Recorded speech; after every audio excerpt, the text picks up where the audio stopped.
Welcome to Thru the Ringer. I'm your host, Tate Frazier, and joining us, he's back on the show. We got NBA to talk about, so we got Woz on the program. Woz, good to see you, man. I know you're about to ramp up for the playoffs, but how you doing winding down the NBA regular season? How are you doing mentally? How are you doing physically, spiritually, and how are you watching all these NBA games right now? I'm good. I feel like I have a pretty good handle on, the teams that are going to matter in the playoffs coming up. The West obviously has to get their seeding sorted out, which is just so crazy where we're at seeding wise with the West. But yeah, I'm ready. I'm excited, man. I know OKC and like Cleveland and Boston are like the big favorites, but I think the playoffs are going to be very interesting. Yeah, it's going to be good, and there's a lot of storylines. We got a lot of coaches getting canned right before the playoffs start. Can we just hit that quickly, just in general, just the idea of firing coaches before the playoffs? Is this, like, in your mind, as someone who's covering the NBA day to day, like, when you see those news and those things come out, do you say to yourself, are they punting on the season? Do they think they will be better in the playoffs without their head coach that got them there in the first place? Like, where do you stand, just like generally speaking? And obviously every situation has its own nuances, but it is very strange, right? Yeah, for me, it's super strange because I don't see how you could have a read on this and think the team will perform better this season by having fired the head coach, right? Like whoever you put in there is not going to implement anything new.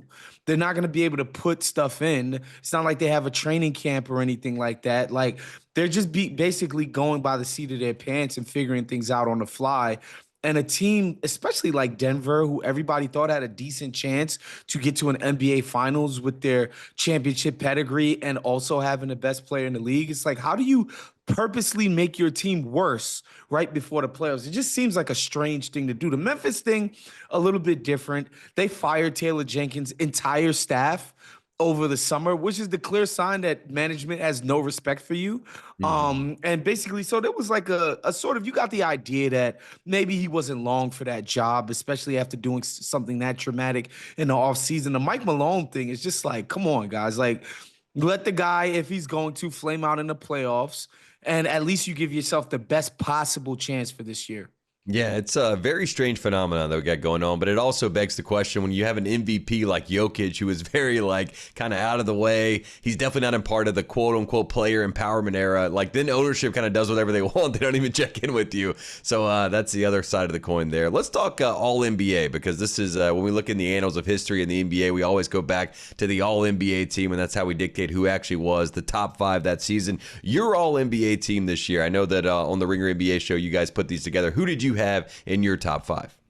I think the first four are pretty obvious in terms of Shea, Jokic, Giannis, who's having another career season, and Jason Tatum. Like those four are set in stone, locked up. Those are going to be probably the four top MVP vote getters. Like this is set in stone. And I think the fifth spot is where we had the most disagreement. I went with Steph Curry, because when you look at his numbers compared to Donovan Mitchell, they're more than comparable. Compared to even somebody like Evan Mobley, who I think has been excellent. Probably to me, their best player this year has been Evan Mobley in terms of his overall impact. I just think Steph is just more impactful than both individually. Like you see the sort of run he's been on since Jimmy came to the team, and he's absolutely been rejuvenated. And yeah, he wasn't this sick in January, but when you look at the breadth of the season and compared to his impact to the guys sort of nipping at his heels, I just thought Steph he's just clearly the best of those three players. Yeah, and they're totally different teams since they traded for Jimmy Butler, and obviously a team that looks like a contender at this point. And there is the the extra layer of SGA, who obviously has his own sort of built-in rivalry with Steph too. So I love that you have them both on the first team. I think that's a good call there. Obviously, the Cleveland Cavaliers fans will be shaking their fists to the sky saying, "Where's our guys?" You know what I mean? But I like that call for Steph. I love that he's Steph-less. All right, there you have it. You got your first team all NBA. That's easy. Now we're going to do defense. Draymond has made a big push in the campaign for all defense. So your first team all defense, which is a very, coined phrase in the NBA vernacular, obviously. But who do you have as your top five guys? I mean, first of all, I want to say I tend to defer to the bigs because I think they're the biggest part of great NBA defenses is what does your big man, what can he do? Is he a switchable guy? when you're going up against pick and rolls? Does he give you rim protection? Is Mm-hmm. he a good rebounder? Like, these are all like vital to the best NBA defenses. And so my first team kind of reflects that ethos, right? Draymond Green up there, Evan Mobley, Jaren Jackson Jr., Ivica Zubac, who I just think has been the linchpin to the Clippers' outstanding elite defense this year. And my only wing slash guard is Dyson Daniels, who I'm telling you, folks, like, I guess Atlanta's season is kind of gone by the wayside. But next time you get to watch Atlanta, watch what this guy is doing on the ball. It's absolutely insane what he does on that end. And to me, he's our best wing defender in the league at this time. Yeah, I love that. Leads the league in steals as well, and has obviously been a guy that's made a lot of plays on the defensive end for Atlanta. I want to talk about Zubac because I feel like if you're out here in Los Angeles, I think you have more of an appreciation for what he does for this team. You've seen it up close and in person. So, like, what in particular with this group? Kind of, he is sort of the glue of this team. You know what I mean? Like, and they seem like they like each other. I don't know. Maybe I'm buying into the Clippers hype a little bit too much, but I love Zoo. I don't think so. I think Zoo is he's just a vacuum inside. You go look at his rim protection numbers. It's just like anytime anybody even attempts a shot, it's more than difficult. And a lot of time guards are just like, you know what? I'd rather do something else than try to go challenge Zubac, who is just a huge, massive human being down low. And so I think the Clippers, even again, Jones Jr., I think has been a great addition. Obviously, he's one of the linchpins on the perimeter. Chris Dunn, same thing. But the guy that is actually making it all tick is the big guy in the middle, and that's why Zub is on my first team. Yeah, shout out to Zoo. It's good to see him kind of get his footing there. And the Clippers, kind of a fun team somehow. Let's talk rookies. This is obviously not the most tantalizing rookie class. There was a lot of conversations about this rookie class. Who was going to win Rookie of the Year? Your first team all rookie. Who were the guys that stood out to you? Who do you have as your top five? I think Castle out of San Antonio, Ricochet, Sard. These guys are the obvious choices. I thought Jalen Wells of the Memphis Grizzlies was also an obvious choice. And my fifth choice was Kel'el Ware of the Miami Heat. I just been blown away by this guy's sort of toolsiness.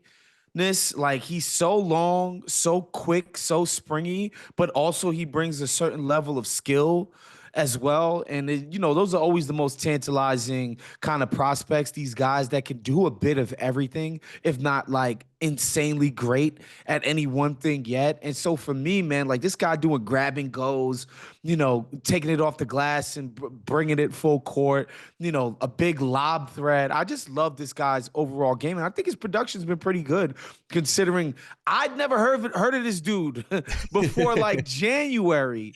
And so he made my first team as well. Yeah, Indiana. Well, Oregon originally transferred to Indiana, ends up with the Miami Heat. The Miami Heat tend to find these guys that are like these, doing, man. Yeah, former top 100 5-star kid that kind of gets off the beaten path and then comes back into a primetime position with the Heat. They get him in shape, they get him going, they get him rolling. But again, kind of an odd rookie class. Again, not something that we're going to write home about how great they are. But there are some real good quality role players. I think Jalen Wells is kind of the perfect face of that group, of just a guy that you can plug and play at the two. He'll do the dirty work. He'll do whatever you need, and just a guy who's going to hang around the league for a while. So in that sense, it's a good rookie class, right? Like, it's not going to blow you away with star power, but it's all solid, quality, good players, right? Yeah, I think even a Ricochet is somebody like, I mean, he doesn't play like Draymond Green, but it's this idea that he maybe one day be a superstar role player, right? Just like an excellent plug and play, keep the ball moving, no real holes to his game kind of guy. I think I like Castle. I don't see all-stars in his future, but I do think he just has a lot of juice on the ball and is a super dynamic guy in terms of his ability to get to the paint.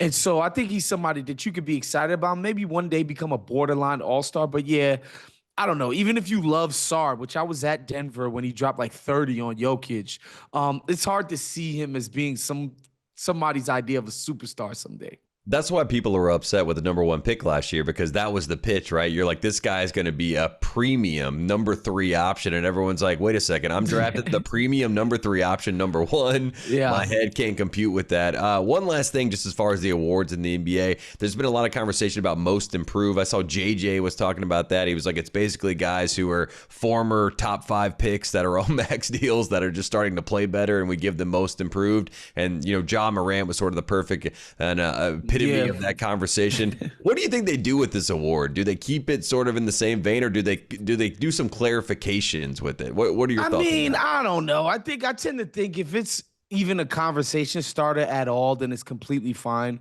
Nobody even talks about Coach of the Year at all anymore. Nobody cares. It's just like, all right, nobody thought your team was they'll be fired anything. in a year, so who cares? Exactly. Yeah. Exactly. So it's like, at least it's something people still want to talk and argue about, which I think is still a good thing to have with the award. And so I don't get too bent out of shape about it. I think it is weird, like a guy, I think Cade Cunningham is probably the betting favorite for that award. The guy just got paid $250 million or whatever it was last offseason. This idea that he's like the most improved, it's kind of crazy when he'd already done enough to earn that kind of deal, right? And so I don't know what the direction to be with this award. And last thing, just about the awards and all these teams and stuff, why don't they have an all offensive team? You know what I mean? Like, they have the all defensive team. To me, that's what all NBA is. I don't consider guys. I don't consider guys defensive impact for all NBA. To me, that's what all defense is for. All NBA is who is the most offensively impactful players in the NBA, and that's who I pick. Yeah, shout out to Giannis for doing both sides. But again, nobody wants to talk about him. Nobody wants to talk about my guy Giannis. But hey, man, the team is underachieved this year again. And yes, he's having a great season, but that's why people aren't into it. It's like, bro, like you guys were supposed to be at the top of the class of the East, and they're just so clearly not that. And so people have kind of fell off of it.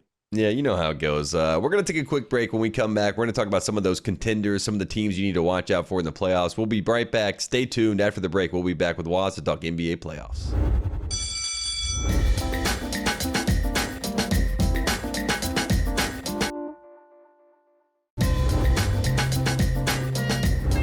Welcome back to Thru the Ringer. We're here with Woz, and we are talking NBA playoffs and the stretch run to the season. And let's talk the Cleveland Cavaliers, because this is a great story. I think if you're just a general fan of basketball, when you kind of hear and see where the Cavs are, with this iteration of Donovan Mitchell, with Evan Mobley turning into a star in his own right, it is fun to pull for this Cavs team. But again, Woz, it's all about the playoffs. It's all about where you get in the playoffs. That's where you get judged. That's where sort of your legacy is built. So when you look at this Cleveland Cavaliers team, you guys on group chat called them the team of the season. Like, what is the ceiling in the playoffs? And like, do they need to go on one of those runs to stamp themselves as the team of the season?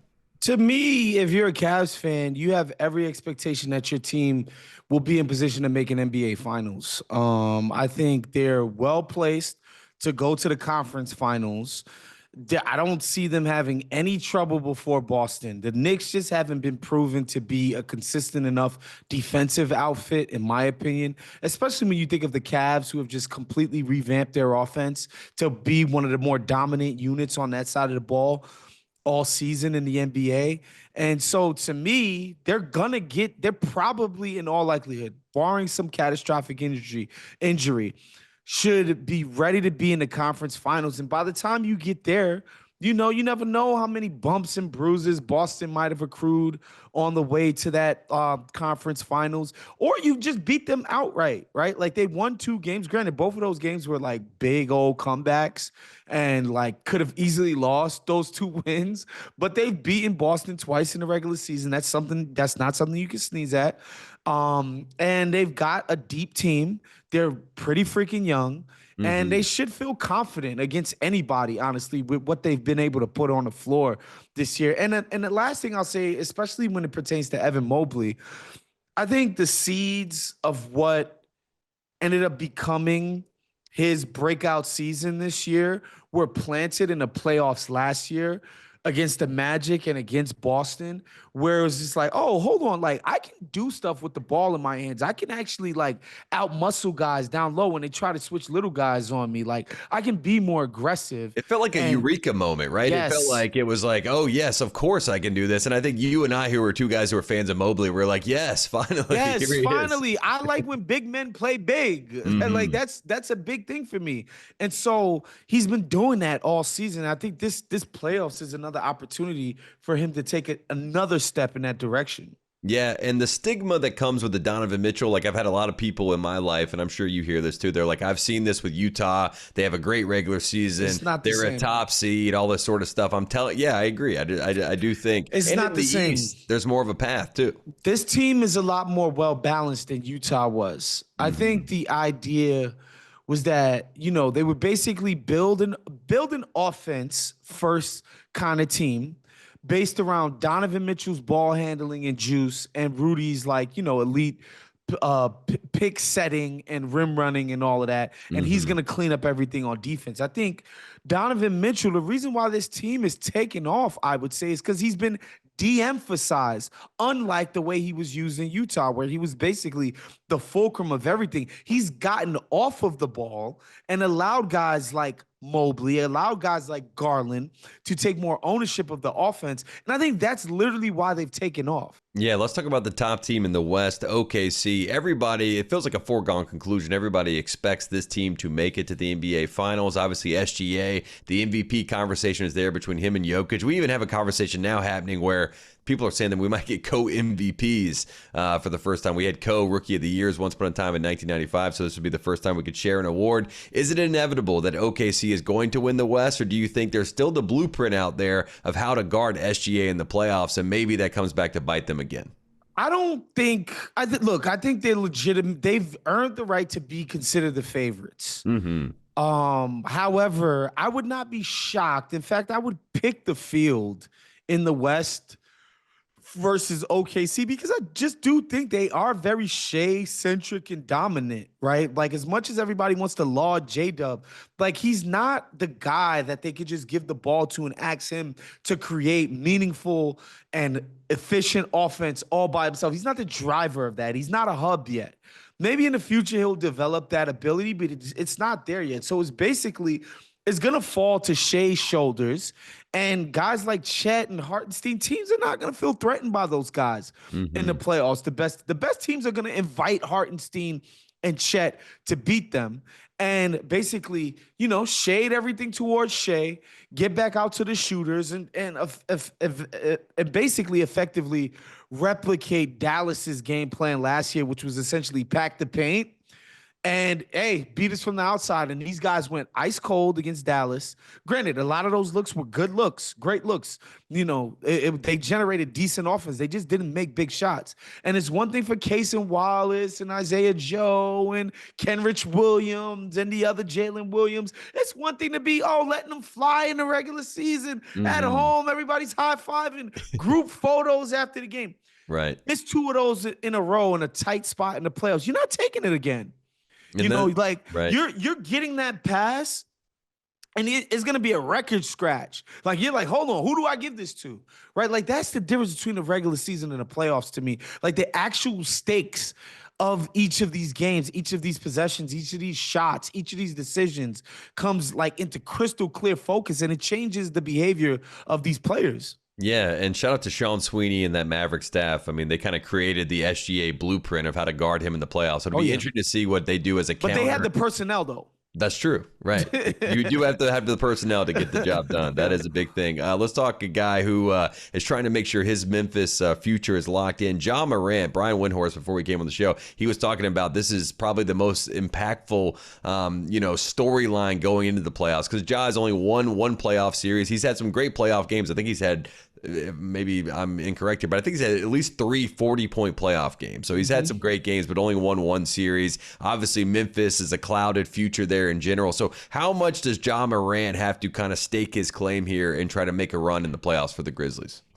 I mean, it's important. You know, I was saying this the other day, like, the Grizzlies are past the cutesy toddler phase, right? You know, with little kids, everything that they do is cute Oh, he took his first step. Oh, he said his first word. Oh, he even 1 to 3, we're all good, right? yeah. Oh, he even said a Mhm. swear word. Oh, he just broke my vase. Isn't that so cute? Blah, blah, blah. Everything is cute in the Right. beginning of stages. And I think that's where we were with Memphis for, 2 years ago, 3 years ago. I think we're just way past that now. And people have expectations, especially of Ja Morant, considering his lack of professionalism off the court. And yes, put up a shut up time. I would say that's the case for a guy like Luka Doncic, right? Like I would say that's the Mhm. case for a lot of these young guys where it's like, all right, we get so excited about seeing you scratch the surface of your potential. It looks so great in spurts. And it's just like, okay, but now you got to put this on the floor in the biggest moments against the best teams consistently for people to take you seriously. And if Memphis decides, like, look, we can go in a different direction, trade this guy, make him become somebody else's problem, we start this process all over, it wouldn't be the craziest thing ever done. Yeah, and they might just look at Jaren Jackson Jr. and say, hey, man, here are the keys. You're the franchise guy now, and we move on. It doesn't make sense anymore, and that would be fascinating. I want to talk about the New York Knicks and Tibbs. Tibbs is obviously a guy who is always trying to press his starters to get there and do the right thing. Tibbs is one of my favorite coaches. I think he is a lifer. He is a fun guy to root for, but obviously there's a lot of people that like to nitpick his process and what he likes to do with things. Pressure is something that comes with New York City in general, but as far as this Knicks team, and the expectations. They've struggled against the top two teams. We all know that storyline. But, like, what are they expected to do in the playoffs? And, like, what do they need to do to keep everybody happy in New York City? I think they need to win around and be competitive in the second. I think that's Like fair. they do that, I think people will be fine. And like, they still got to tinker on the edges in terms of getting big man help, in terms of getting ball handling help in the offseason. And that's They what missed Leon. Steven Chinzo's defense, right? I mean, that was a huge 100%. thing, They miss especially for his Jalen. defense, his ability to be like a connector and move the ball quickly and stuff like that. So long as they're competitive in the second round, everybody will be fine. And the next year is when people will be like, look, it's put up or shut up time. Last one, we got to talk about the Lakers because we're in Los Angeles. Everybody wants to talk about the Lakers, and they do believe that. I have a neighbor who's a diehard, goes every Lakers game, and he's like, I think we could still win the title this year. Which again, that's the Lakers' outlook every single year. But Luka, LeBron, this team, this iteration, JJ, like, do they have a run in them? And if they do, what does that look like? Like, how does that have to play out for them to actually be able to make a run? I mean, I feel like outside of OKC, I don't think there should be a team in the West that the Lakers should feel like they don't have a great chance of beating, even though they just beat OKC the other night in a certain way. And I think the playoff suits this roster better than a regular season format because you do have the guaranteed days off and the ability to game plan and laser focus on your opponent, the amount of veterans they have on a team and high IQ guys they have on a team, I think that playoff environment, will make them an even better team. And so, yeah, I'm not expecting the Lakers to make a finals run. I think it would be dope if they even won a single round, depending on the matchup. But I understand why Lakers fans would be excited. I mean, they have freaking Luka Doncic and LeBron James. You should like your chances in any playoff setting. Yeah, they're fired up about seeing Luka in the playoffs, and obviously Austin Reeves has been on a tear. Yeah, He's been playing some great basketball. He's killing taking it, a right? step this year. Yeah. So speaking of, let's talk about Cooper Flagg. He's going to be the number one pick. I know you've watched him a little bit. As far as just kind of gauging the fact that we're going to get a white American number one pick, we haven't had that since like 1977. I love it. Do you like Flagg's game? Do you think it translates well? I do. I mean, I don't know that he's ever going to be the kind of guy like Shea who drops 30 points a game, right, and anchors your offense that way. But in terms of being a franchise cornerstone, I think this is a low risk as it gets. This guy, by all reports, is one of the most maniacal, competitive, win first kind of players. And then you watch him play, and like he's got the stuff. He's got skills. He's got size. He's got a motor. He's got a freaking extremely high IQ on both ends of the floor. And I just think this is the type of player that you want in your freaking facility. I don't care what your team is, like whether you want to put him at the 4, you want to try him out at the 3. Like this guy has just shown you that he's just an ultimate winner kind of guy. Making the right plays, unselfish. Like it's just really cool to see. And so, yeah, I'm excited to see where he lands. I'm excited to watch this guy in the league going forward. Yeah, and I saw I had And this. I'm excited for the white Americans of America to have something to root for in the NBA, man. Right, Utah, Boston, everybody's celebrating. They're fired up. Yeah, Cooper Flag will be good, and he does have the confidence, and it is funny to see kind of him talk about who he looks up to. He was like, I love Jason Tatum. He grew up a Boston Celtics fan. I feel like if I'm the team that drafts him, I'm a little bit worried after the 4 years that I have him. He's just going to go straight up to Boston and walk into Brad Stevens' office and just say, hey, I'm going to go play for you guys. But again, enjoyed the 4 years on the rookie contract before you leave. Just one last thing, because I did watch. I just want to say something, because I'm a Mets and a Jets fan, which means the greatest sports memory of my life ever that I've ever experienced, my team wasn't even playing. It was 18-1. Okay? It was the Patriots losing in the Super Bowl, even to Eli Manning, who I hate the Giants. This was just, the Patriots not completing an undefeated season, Tom Brady going down with the egg on his face. It was, where does that Duke collapse rank in your all-time moments as a sports watcher, Tate? Well, I mean, look, I was at the game. I was there in 2022. Obviously, that was a little bit different. I felt like, I described 2022 Duke Carolina in the Final Four as like people watching your family business. Like it was like the national audience, like watching a fight that you won in your family. You know what I mean? It's like that was a different kind of thing. But yeah, I still can't believe it happened. It was one of the craziest collapses I've ever seen live, and I still feel like it's going to take me a week to really process. That. I mean, it might take them a year. I mean, it's such a collapse that like it could change the trajectory of like Cooper Flag's career. You know what I mean? Like that's how much crazy. It was. Yeah, it's so crazy. But Woz, you're the best, man. We appreciate you coming on the show. Where can we find all your amazing work? And good luck in the playoffs, man. I know it's going to be a long stretch run, and I'm sure we'll talk to you a lot more during that run. But where can we find all your work? Thank you, bro. Love being on with you guys. Just check out group chat on the Ringer NBA podcast feeds, wherever you get your pods, preferably Spotify. Yeah. And check out In My Feelings on the Ringer NBA YouTube that I host every single week.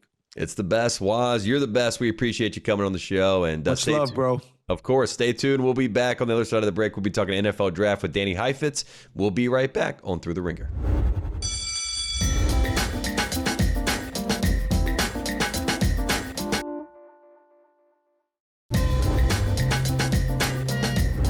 Joining us now on Thru the Ringer, he's back on the show to make sense of what's going to happen in the NFL draft. You can follow him at the Ringer NFL Draft Show, also the Ringer Fantasy Football Show. It's both. It's a 2-for-1. Danny Heifetz, thanks for coming on the show, man. Good to see you. How you doing right now? Because this is your time. We're leading up to the draft. I'm good, man. Yeah, this is like your time just ended with March Madness, so no one's bothering you about what to bet on anymore. And now it's the NFL draft where everyone's going to bother me. You know, we're kindred spirits. I know. We're right in the same lane, and I appreciate. It's kind of like a baton pass right now as I look to you and I say, Danny, you take it from here. Let's start with the Cleveland Browns, because that seems to be the fascinating conversation, right? Number one, if you look at the odds, it seems like a done deal. The Titans have leaked to the world. They have their quarterback of the future. Now everyone is wondering what the Browns are going to do. Do they have an inkling, an itch to find their quarterback of the future? If you're looking at the Cleveland Browns situation, do you think that's their move, or do they take a swing at a guy like Travis Hunter? Where do the Browns sit right now as we get closer to the draft? Well, I look at it like this. I think Deion Sanders is the Michael Jordan of LeVar Balls. And I think that Deion Sanders has Clip likely, that, please. Yeah, I think he's probably communicated privately, perhaps, to the Cleveland Browns, thanks, but no thanks. I don't even know if the Cleveland Browns would necessarily be interested in Shedeur. They might look at him as maybe not good enough for a top 2 pick. They might look at Shedeur as, wow, we really just have a quarterback right here we can take to replace Deshaun Watson. I don't think Deion wants that, just like Archie Manning didn't want Eli Manning to go to the Chargers. I think it's very similar. So I think the Browns are going to pass, and I think the Browns are probably going to take Abdul Carter or Travis Hunter. On one hand, I think Abdul Carter and Myles Garrett's impossible to pass on, but I also, Andrew Berry, the GM of the Browns, is kind of like an energy vampire. Like he just sucks all the life out of the room. I feel myself like falling, I'm like going to pass out from lightheadedness whenever he talks. He just sucks the energy out. And then the only time I've seen that man smile was talking about Travis Hunter at the Combine in Indianapolis. So I don't know. I think it's going to be one of those two guys. Yeah, it does feel like on its face, you lose Myles Garrett, so immediately Abdul Carter feels like the perfect fit and slot in. But as far as getting the excitement of the fan base going, Travis Hunter, you can sell jerseys, you can get people excited. He plays both sides of the football, so it does feel like it's trending in that direction. But again, it is good for the Browns that we're all talking about the Browns, and that is something that... for I'm Cleveland's tired of sake. talking about the Browns. Well, let's talk about a team that you know and that is near and dear to your heart. Let's talk about the Giants. We have a situation where they have a quarterback room that everybody's obsessed with. Obviously, we got Tommy DeVito in there. We got Russell Wilson. We got Jameis Winston. They are not looking for a quarterback on day one, allegedly. Do you buy that? Do you believe that? And if they're not looking for a quarterback, what are the Giants looking for? I don't think the Giants...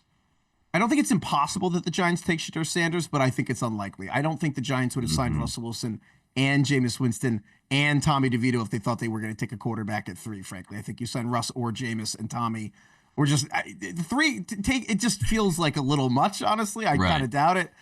I think the Giants, as a Giants fan, I want the Giants to take Travis Hunter really badly. I think Travis Hunter is the truth. I really do.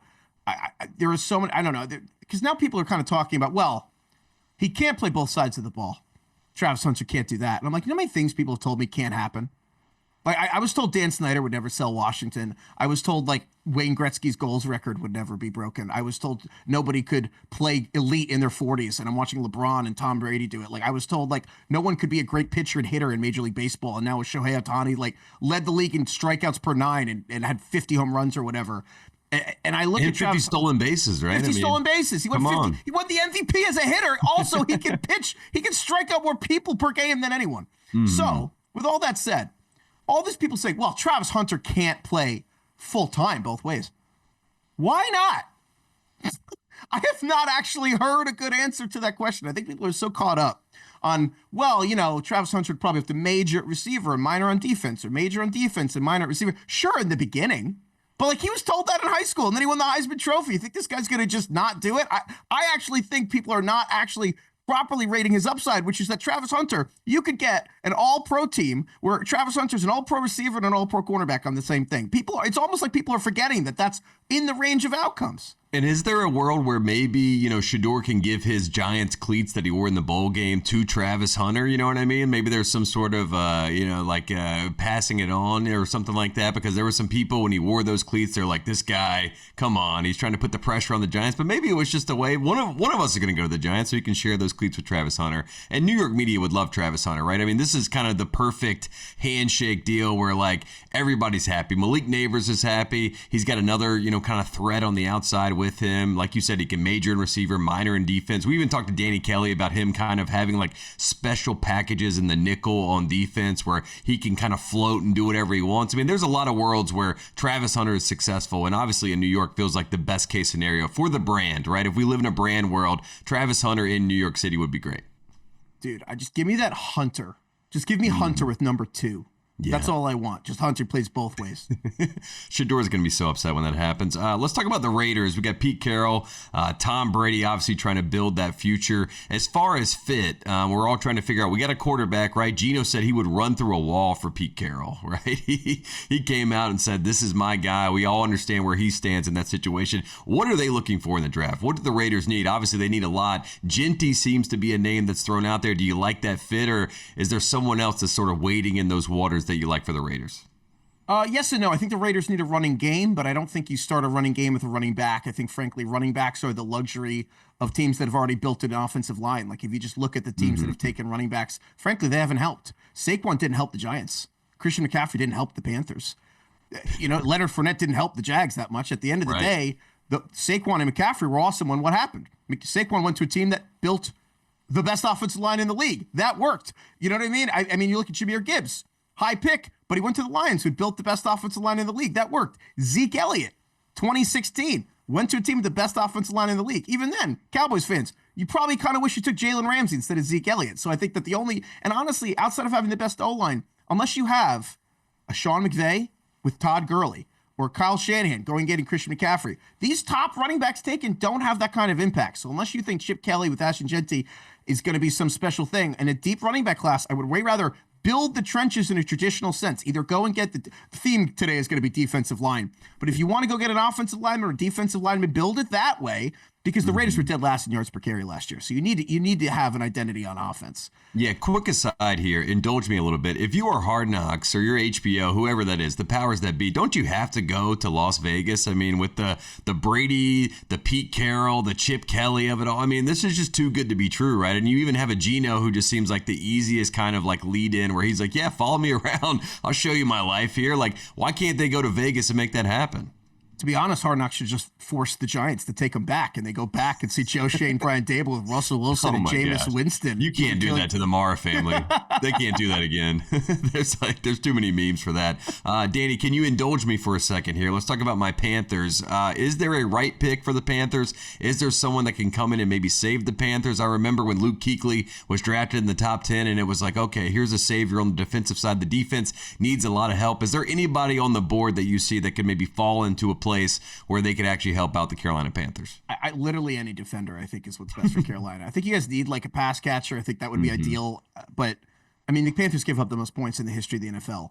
And sure, 17th game, whatever. Still, you gave up the most points in the history of the NFL. You, right. Tate Frazier, you did it. Right. But it was I put a bag on my head, Danny. You saw that early in the season. I did. Yeah, you did. Yeah. Look, at the end of the day, you have Derek Brown at defensive tackle, J.C. Horn at cornerback. Those are your best two players.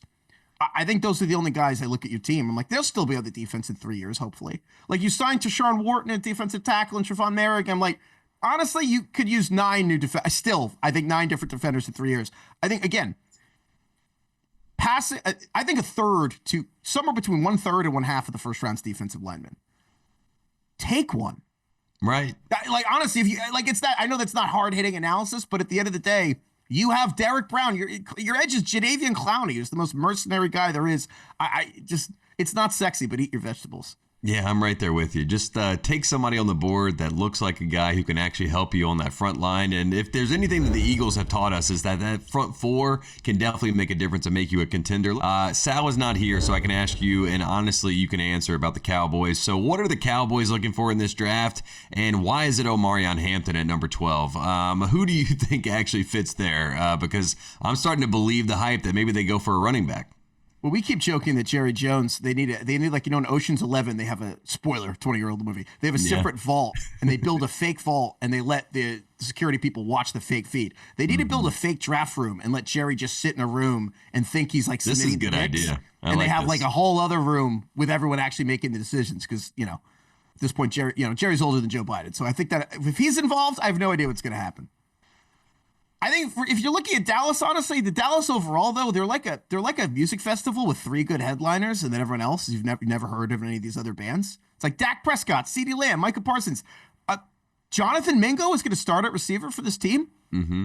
Like, you know what I mean? Their running backs are going to be Javonte Williams and Miles Sanders. This is a terrible roster, frankly, with 3 really good players at the top. They just need good players. They have a developmental offensive line, but the defense is like barren. Honestly, they need every single level of that defense. They need a lot of help, not a little. Well, Joe Milton is coming to town, so they do have some help on the way. So that's encouraging stuff, as you and I both know. We're going to take a quick break, but when we come back, we're going to talk more hard-hitting NFL draft talk with Danny Heifetz. Stay tuned. We'll be right back after the break.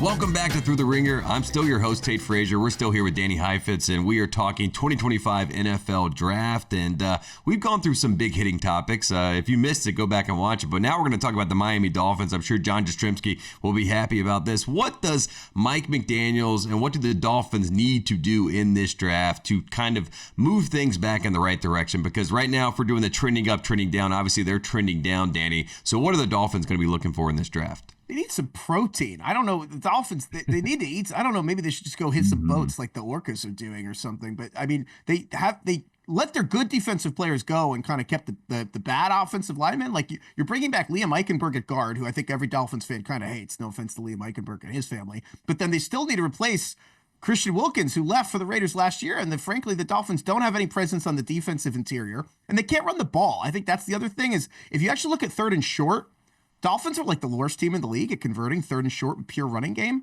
which is incredible when you consider Devon Achane is like the fastest human alive, and Mike McDaniel was the running game coordinator for the 49ers. They can't run it short, so they need more power. And then Teron Armstead, their left tackle, who was a lefty, so he's really right tackle, but whatever. But Teron Armstead retired, so they have Patrick Paul moving in. The offensive line is just a bunch of underperforming, underproven guys, and there's no middle of that defense outside of Zach Sealer. And even though you got Chop Robinson's awesome, like they lineman in Miami, it can't just all be cool speed, sex type, like all the sex appeal of all these fast guys running 4.2s. Like they need some big people.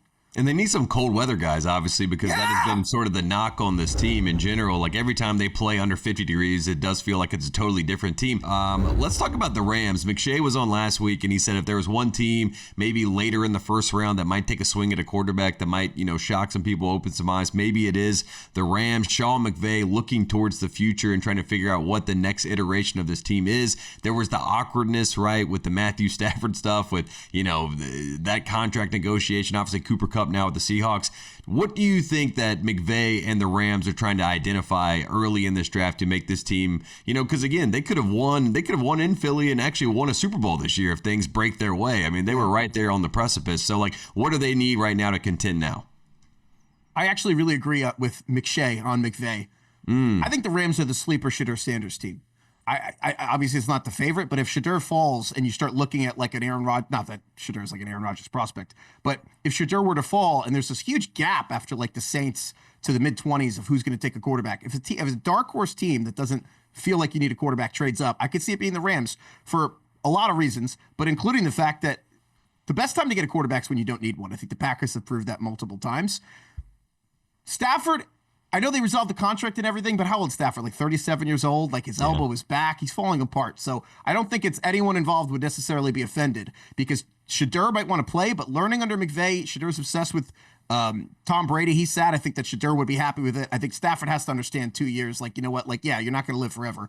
But I think the Rams would be wise to replace stuff a year out. If they don't do the quarterback thing, they need tight end. Tyler Higbee. I think the Rams wanted Brock Bowers last year, couldn't get him. So I think they need tight end. It's just a matter of whether it's first, second, or third round. A lot of tights in this draft. They also need a right tackle to replace Rob Havenstein. I know Mike, Lombardi, a longtime friend of yours, I think has always had mixed feelings about Rob Havenstein. But I think Havenstein is he's the last one left between Kupp and Aaron Donald and Stafford. So I think he's going to have to be replaced. Tyler Higbee is going to have to be replaced in cornerback.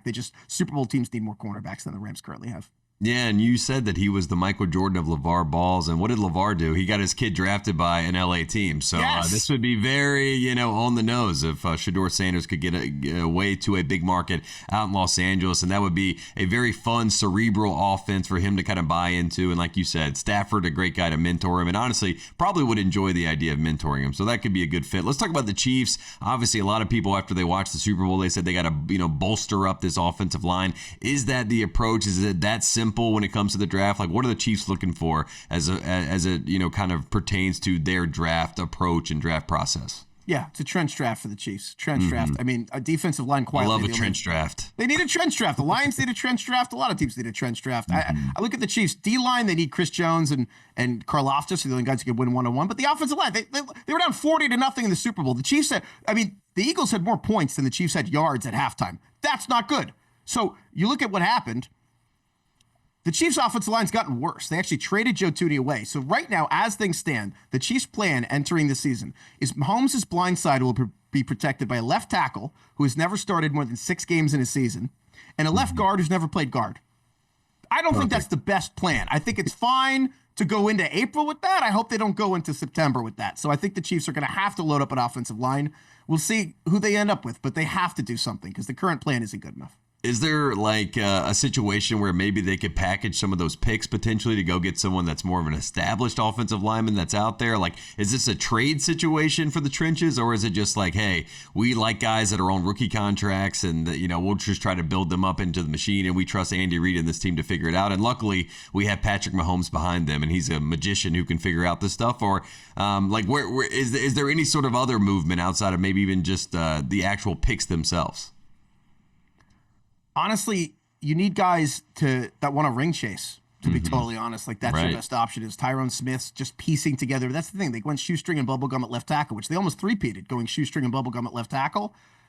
But that's kind of like the decision they've made. That's the bed they have to lie in. It's just like, all right, we'll see if we can just piece together a left tackle season. And like, all right, if it works, cool. And if not, well, Mahomes is going to run for his life. Yeah, and it did not work against the Eagles. Let's talk about the Eagles because they are the champs, and they did it in the trenches. They did it with that defensive line, and they did it powered by the Georgia Bulldogs. They're the deepest team in the NFL. Everybody keeps talking about it. What are the Eagles looking for in this draft, and is this just something where you just continue to try to reload, maybe even on the back end, or are you looking for more guys on that D-line?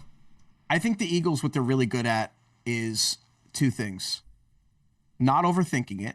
And just taking good players that fall on the board or attacking positions that are really deep in a draft while looking ahead to the future. They drafted Jason Kelsey's replacement a year in advance of him retiring, so then they could go and win the Super Bowl without Jason Kelsey. And they kept the tush push and everything going because Cam Jurgens had been there for a year. That's a second rounder. I think you should expect to take the Eagles to look at Lane Johnson, who's probably the best right tackle in the NFL. Probably was last year, was stumped of an All-Pro. And it's like Lane Johnson's replacement probably gets taken in this year's draft, learns under Lane Johnson for a year.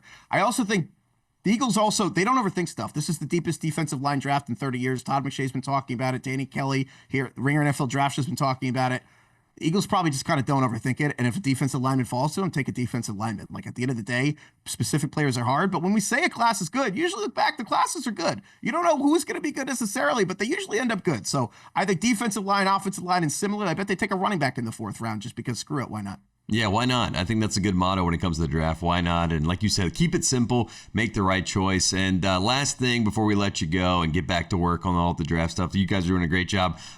Is this a good draft class? You know what I mean? Like this is a kind of a large, big picture question, but I feel like, going into a draft, some years it's like, man, this is a great draft class. There's so many guys. And then sometimes it doesn't always pan out. But like, would you frame this as like a good draft, a great draft? Like where are we on the scale of good, great, or bad, ugly, whatever it is? I think this draft's a perfect counterbalance to last year's draft. I think that you could build a whole team out of the last two drafts. Last year was obviously way heavier in quarterbacks. Incredible. I mean, you had Ladd McConkey set the Chargers rookie record. Brian Thomas set the Jaguars rookie record. Brock Bowers had the most catches any rookie ever. All the pass catchers. Don't need to tell you about the quarterbacks. Bo Nix would have won rookie of the year at most other seasons. Jaden Daniels, Drake May, incredible. This year's draft is it's everything. Did defensive tackles. More pass rushers, maybe not no one quite as good as Jared Verse, but so many edge rushers, so many defensive tackles. I think that together you could build a whole team from it. This is just a little less sexy, but overall, this draft has a lot of what teams need, which is offensive linemen, guards for interior protection, and defensive tackles for interior disruption, which frankly, every team needs. Yeah, last year was a Miami draft class. This is a Midwest draft class. Goddamn right, yeah. So meat and potatoes. I love that. Danny Heifetz, where can we find all your amazing work, man? Then we'll let you go enjoy the rest of your day. NFLDraft.theringer.com. Danny Kelly's scouting reports. He's got his big board up there. I've got team meets. I'll have mock drafts. And then the Ringer NFL Draft Show. It's Spotify, Danny Kelly, Craig Worlbeck, and I. And yeah, we changed the name Ringer Fantasy Football Show because, everyone loves when you change the name of the show. It's super simple. It's easy to explain. It's like, well, we're NFL Draft Show, then we're a Fantasy Football Show. It's super simple. Everyone gets it. So yeah, Spotify, wherever you get your pods. Just like quarterbacks. You don't want one quarterback. You want two. That's what they always say. You want two names. That's what they always say. Exactly. That's why I love the Kirk Cousins Penix thing so much. I'm like, I get it. This makes perfect sense. Yeah, you know how it feels. Danny, you're the best, man. Thanks so much for coming on the show. We'll talk to you soon, and good luck with all the draft prep, man. Thank you for having me, Tate.